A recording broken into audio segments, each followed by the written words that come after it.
Magandang araw mga kaibigan.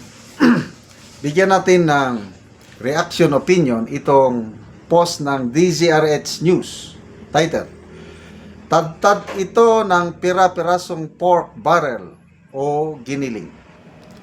Naglabas ng pahayag si Senator Amy Marcos hinggil sa 2026 General Appropriations Act na aniyay isa umanong political budget.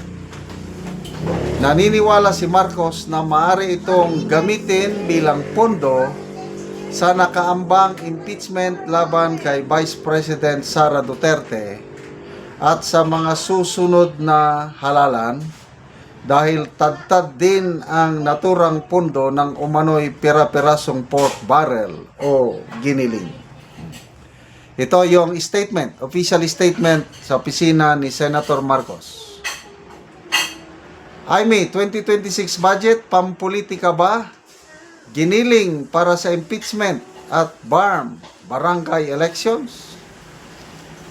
Tinuligsa ni Senator Amy R. Marcos ang 2026 General Appropriations Act na ayon sa kanya ay hindi isang developmental budget kundi isang political budget. Aniya, tad-tad ito ng pira-pirasong pork barrel o giniling na maaring gamitin bilang pundo sa nakaambang impeachment laban kay Vice President Sara Duterte at sa mga susunod na halalan kabilang ang BARM at barangay elections. Ayon kay Marcos, bagamat ipinakikilalang cleanest budget, mas nararapat itong tawaging sneakiest dahil ang pork barrel umano ay tinadtad, pinarti-parte at binabahagi upang maitago. Diretsong iniugnay ni Marcos ang biglaang paglupo ng pondo sa mga naka-schedule na pampolitikang kaganapan ngayong taon. Ibinunyag niya ang pangamba na maaring magamit ang pondo sa usap-usapang impeachment na inaasahang isusulong sa Pebrero, bago pa man ang BARM at barangay election. Sabi niya, isang katerba ang ayuda, sobra-sobra. Kaya napapaisip ako, may eleksyon na naman ba?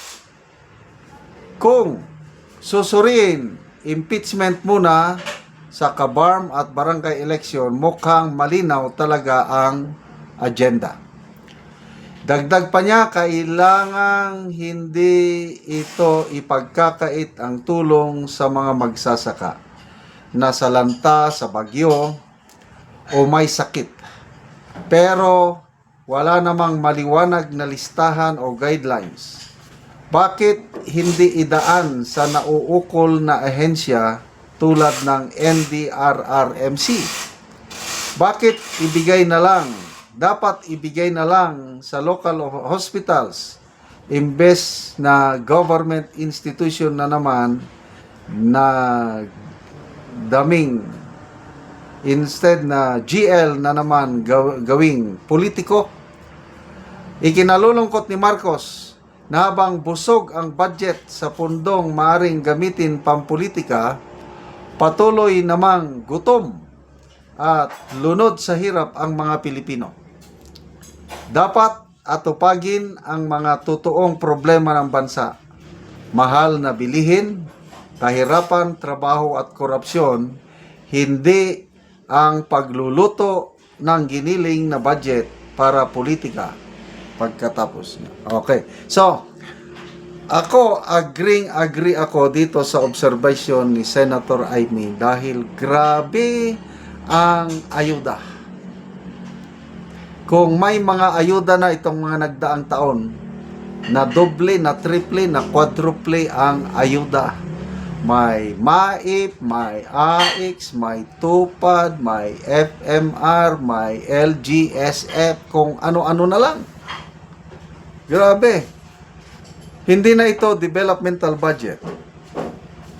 Dahil yung flagship programs, yung mga malalaking infrastruktura, binawasan ng pundo. Yung subway na kailangan natin sa Metro Manila para maibsan ang traffic, bawas ang pundo, kaya delayed na ang pagtapos ng napaka-importanting proyektong ito. Yung North-South Railway, yung Philippine National Railways, grabing bawas ng pundo. Kaya ano pang asahan natin na economic growth natin kung itong mga transportation projects na kailangan natin, yun ang binabawasan. Ang inuunang pinupunduan, mga alanganin, mga ayuda. So, may nabasa kong post kanina, ang mga senador, nagplaplano na magtayo ng oversight committee, which is correct. Kasi, tinuturing na pinakamalinis daw na budget. Yes, malinis kung hindi gagamitin sa politika. Paano yung MAIP? Wala namang guidance. 51 billion assistance to indigent peasants.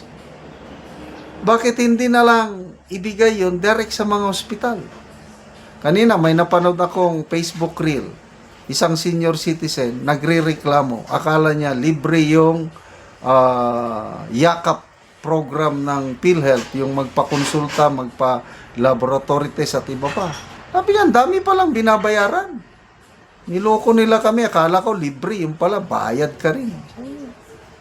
So, kailangan mo pang lumuhod sa mga politiko, kukuha ka ng guarantee letters bago ka tulungan. Ngayon, hindi ka tulad nung malasakit centers na interviewin ka lang, pagpasado ka sa interview, libre na lahat ang iyong babayaran sa ospital. Ngayon, iba na.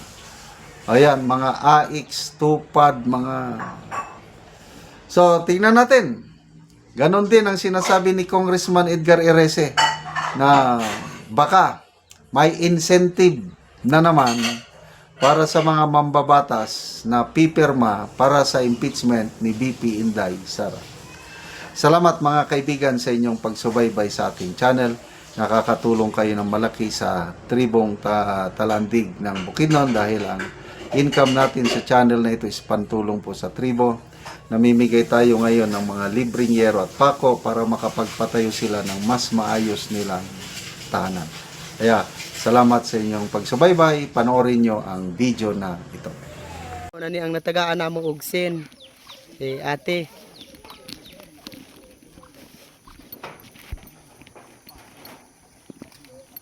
Nani ang iyang balay.